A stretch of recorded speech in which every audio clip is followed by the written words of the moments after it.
अपने सिपाहियों के जज्बात की भी बेहद कदर है और ये वर्ल्ड बैंक के अंदर पाकिस्तान के बारे में बहुत मुस्बत पैगाम दे रहा था। फौज के तर्जुमान ने कहा है कि मईशत इतनी अच्छी नहीं है, मिसअंडरस्टैंडिंग नहीं है, स्टैकम पाकिस्तान है।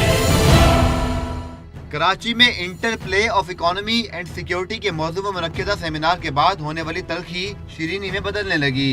मनसूबाबंदी के वजीर ने सिपाहियों के जज्बात के बेहद एहतराम की बात की, साथ ही जमहूरी कारकुन के जज्बात की निशानदेही भी की।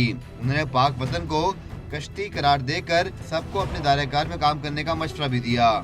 तो अगर हम सब अपना अपना चप्पू चलाएं और इस कश्ती को साहिल तक ले जाएं तो ये हमारी कामयाबी है, और ये तभी मुमकिन है जब हम एक दूसरे के साथ कदम से कदम मिला के, आवाज़ से आवाज़ मिला के चलें।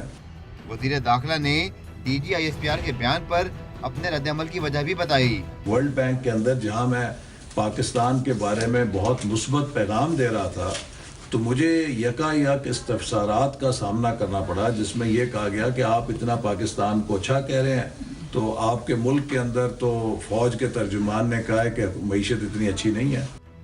वज़ीर दाखिला ने DGISPR के मईशत बुरी नहीं तो अच्छी भी नहीं के बयान पर रद्द-ए-अमल का इजहार करते हुए इक्तसादियात पर बयानबाजी से गुरेज का मशवरा दिया था और मामला काबीना की दिफाई कमेटी में उठाने का ऐलान किया था।